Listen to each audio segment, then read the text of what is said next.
জীবনে তো সন্ধ্যা নেমে গেল, মাথার চুল সাদা, চোখে চশমা, আর কেন দেরি করছো?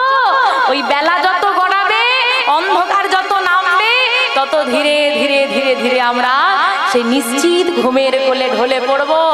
একবার ঘুমিয়ে গেলে আর নামের ভজন সাধন হবে না। তাই বলছে